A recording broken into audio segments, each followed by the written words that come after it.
የተመስገን አፍቃሪ መጣች። የተመስገን አፍቃሪ መታ እንግዲህ ትሁትንና ተመስገንን ልታለያያቸው ቆርጣ ተነስታለች ማለት ነው። ተመስገን ታዲያ በዚህ መምጣት አይለበሽም ማለት ትሁቴን እንግዲህ እኔን ማንም ንቆኛ አቅም ስትል በጥፊ አላሰቻት ልጅቷን። ተመስገን በጣም ደስ አለው። ታዲያ ልጅቷ በጣም ሞልቃቃና ለሰው ልጅ ክብር የሌላት ናት። ተመስገን ሸኘኝ ብላ ሸኘችው። ባልሽ ተንከባክቦ እቤቴ አደረሰኝ ስትል ትሁቴ በጥፊ ድርግም አደረገችባት። ከዛ በኋላ ፍቅረኛውን ሊያስተዋውቀኝ ነበር እዚህ ጋር ይቀጠረኝ። የት አለች ፍቅረኛው? ትቆያለች እንዴ? እኔ ነኝ ትሁት ፍቅረኛው። ማ አንቺ የቤታቸው አጋዥ ሰራተኛ ምናምን መስለሽኝ እኮ ነው አለቻት። አይ ትሁት እንግዲህ በንዴት ብውን ያለችው ማለት ነው። ከዛ መጣች፣ ወደ ቤት ተመለሰች። እኔ አላምርም እንዴ? እኔ ቆንጆ አይደለሁም እንዴ? ለምንድን ነው? አንቺ እኮ ከባህሪም ከጸባይም ከሁሉሽም ከመልኩም ቆንጆ አድርጎ የፈጠረሽ ነሽ። ደግሞ ራስሽን ለምንድን ነው ከሰዎች ጋር የምታስተያየው? ራስሽን ብቻ ሁኚ አለቻት ያባዬ ሚስት። ማሚዬ አታምሪም፣ ታስጠያለሽ አለችኝ እኮ። ስለ ቀናች ነው ስለወሰድሽባት፣ ለዛ ነው። ውጭ ወጣችና ቁጭ አለች። አባዬም ሄዶ አጠገቧ ቁጭ አለ። ከዛ በኋላ አባዬ ዛሬ ውጪ መጠጣት እፈልጋለሁ፣ ከባልሽ ጋር ከሆነ ጥሩ። አይ ብቻዬን ካንተ ጋራ እኮ እዚሁ ቤት ውስጥ መጠጣት ትችያለሽ፣ ውጪ መውጣት ክልክል ነው። ለምን አባዬ? ተናገርኩ እንግዲህ ከባልሽ ጋር ካልሆነ እዚሁ ቤት ውስጥ ጠጫለሽ አላት። እያነሳች እንግዲህ ድርግም አደረገችና ሶፋ ላይ ሄዳ ድርር አለች። ትሁቴ ማለት ነው። ሰከረች። ተመስገን ደግሞ ትሁትን በጣም ነው የሚወዳት። በሷ አይደራደርም ሲጀመር ማለት ነው። በሷ ቤት ትሁት ቅናት ነው አሁን እንደዚህ ያደረጋት ያለው። ሊዲያ የምትባለው ታዲያ ተመስገንንና ትሁትን ልታፋታቸውና ልታለያያቸው ነው የመጣችው። ስለዚህ እሱ ደግሞ ለምን እኔን አታምኝኝም? እኔ አንቺንና አንቺን ብቻ ነው ፈልገው። እሷ የድሮ አብሮ አደጌ ጓደኛዬ ናት፣ የቃቃ ሚስቴ።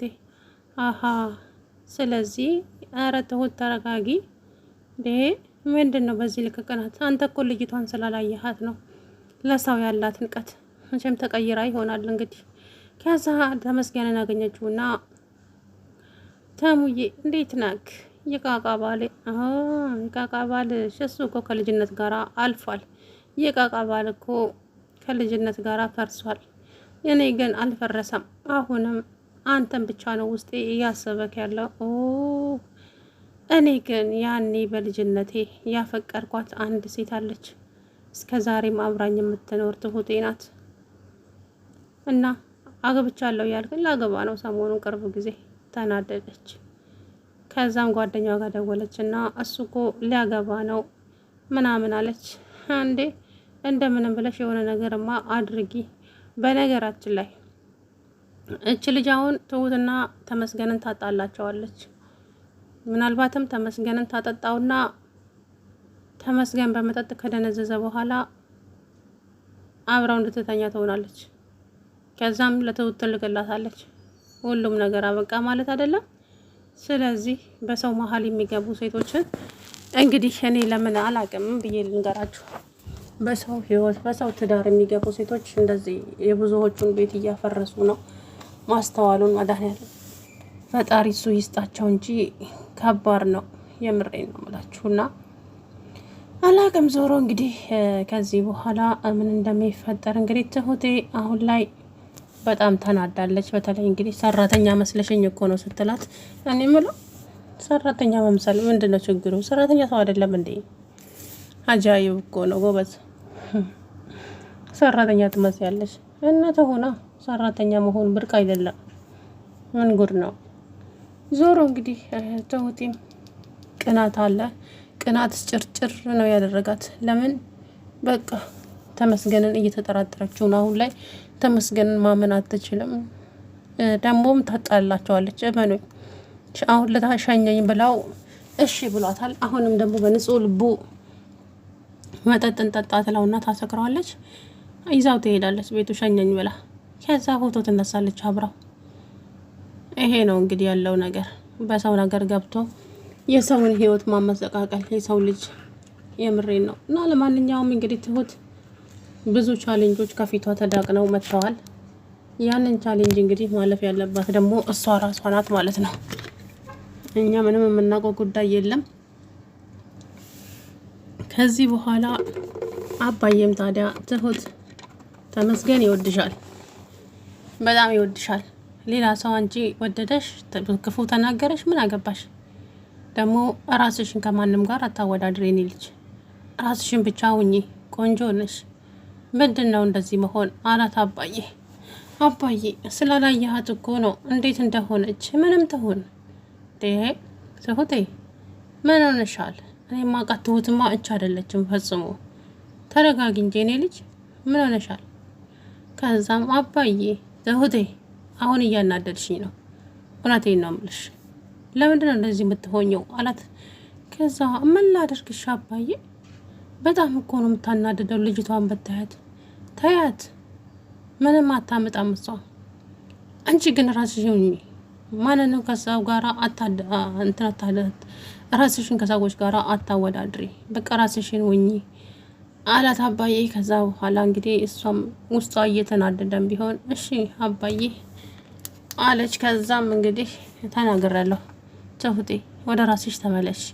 ተመስገን በጣም መልካም ሰው ነው። ስለዚህ ራስሽን ሆነሽ በፍቅር ኑሩ። አብራችሁ ደግሞ ልትጋቡ ነው። አይ አባዬ ሰርግ ሚስቱ መታለች እኮ። አንቺ ልጅ ታመሻል እንዴ? እጅ ሰው ሚስቱ አይደለችም ስልሽ።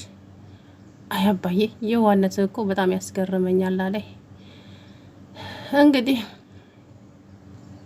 ነገሩ ሁሉ ምን እያሰበች እንዳለ ምንም የማውቀው ጉዳይ የለም። ዞሮ ከዚህ በኋላም እንግዲህ ምን እንደሚገጥማት እሷ ራሷ ነች የምታውቀው ማለት ነው። ስለዚህ ትሁቴ እንግዲህ ሲነግሩት ያልሰማ ምን ይባላል። እና ለማንኛውም የአባዬ ሚስትም እንግዲህ አባባ ጋር ገጠር ሄዳለች ማለት ነው።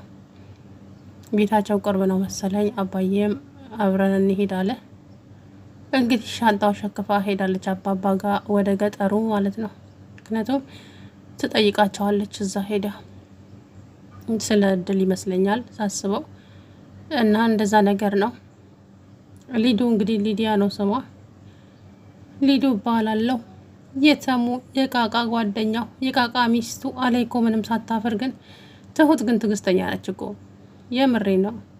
በስተ መጨረሻም ታዲያ ሰርጉን እኔ ያግዛቸዋለሁ፣ ቤሎውን እኔ እገዛላቸዋለሁ ብላለች ስትል ትሁት ደግሞ እኔ አጋዥ ፈልጋለሁ አልኩህ እንዴ ምንድን ነው ችግር ስትል ትሁቴ እኔ ደል አድርጌ የመደገስ አቅሙ እንደሌለኝ ታውቂያለሽ። ቢሆንም በቃ አጋዥም አልፈልግም ታጋዥም አልፈልግም። እኔ ትሁት ልጅቷ እኮ በጣም ጥሩ ሰው ናት። ደግሞ ላግዛችሁ የሚል ሰው ተገኝቶ ነው እንዴ አለት። ተመስገን በመከራ አሻለች። እንግዲህ ወጥተው ሄዱ። ከዛ በኋላ እሱ ከልጅቷ ጋር ገናኛትና በሉ እናንተ ሄዱ እኔ የሚሄድበት ቦታ አለ አለ። ከዛ ተመስገን ቆንጆ ባል ነው፣ ጥሩ ባል ሰጥቶሻል። እኔንም ማታ ብታይ ተንከባክበው እቤት አደረሰኝ አለቻት። በጥፊ ዥው አደረገችባት። ትሁት እንግዲህ ቃል አታውቅም እኮ የምሬን ነው። ስለዚህ አንገቷን ደፍታ የምትኖር ከሆነ አንገቷን ደፍታ ትኖራለች ሊዲያ ማለት ነው። እምቢ ካለች ትሁት ጠምዝዛ እንግዲህ እግሯ ስር ታስቀምጣታለች ይመስለኛል። ሊዲያ ከዚህ ከናቲ ጋራ ከመጣች ተንኮላቸው የጸና ነው የሚሆነው። አሁን እመኑኝ ማለት ነው። ከናቲ ጋራ ትመጣለች። ናቲና እቺ ሊዲያ ይገናኛሉ በቅርብ ቀን። ከዛ በኋላ ሁሉም ነገር ተበላሸ ማለት አይደል? ጉድ እኮ ነው እንግዲህ። አላቅላት ምን እንደሚፈጠር ትሁት ከዚህ በኋላ ቻሌንጆቹ ሊገጥሟት ነው ማለት ነው። የሷ ጉዳይ አልቀመጨ። ተመስገንም ደግሞ እንግዲህ እንዳያችሁት ነው። ትሁትን በጣም ነው የሚወዳት፣ ሊያጣትም አይፈልግም። ግን ደግሞ አንዳንዴ አለመግባባት ሊኖር ይችላል። ከዚህ በኋላም እንግዲህ ምን እንደሚፈጠር የምናውቀው ጉዳይ የለም ማለት ነው። ሲቀጥል ደግሞ ተመስገን ቅናትን ከውስጥሽ አስወጪው። ቅናት ጥሩ አይደለም። እኔ እወድሻለሁ፣ በእኔ እምነት ይኑርሽ እያላት ነበረ። እሷ ደግሞ ልታምነው ፈቃደኛ አይደለችም። እየሆነ ያለውን ነገር እየፈራች ማለት ነው። አሁን እቺ ሊዲያን እንዴት ነው ከህይወቷ ውስጥ ማስወጣት የምትችለው ነው? ዋናው ከባድ ነገር የዚህች ሊዲያ ነገር ነው። አሁን ለምን ምን ታደርጋለች መሰላችሁ? ሊዲያ ተመስገንን ታጠጣዋለች። መጠጥ ታጠጣውና ሸኘኝ ትለዋለች። ከዛ ይዛው ትሄዳለች ማለት ነው ቤቷ። ከዛ ፎቶ ትቀርጸውና በዛ ታስፈራራዋለች።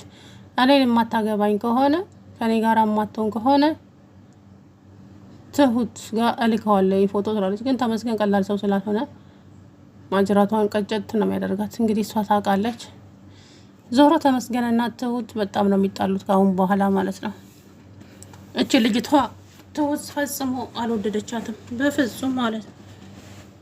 ስለዚህ እንግዲህ እሷ ታውቃለች። የሚመጣባትን ጉዳይ ማስተናገድ ከቻለች ታስተናግዳለች፣ ማስተናገድ ካልቻለችም ይቀራል ማለት ነው። ትሁት እንግዲህ ጽናቱን ይስጥሽ እንጂ ምን ይባላል እናቴ። ከዚህ በኋላ የሚመጣባት ፈተና ከባድ ሊሆን ይችላል ትሁት።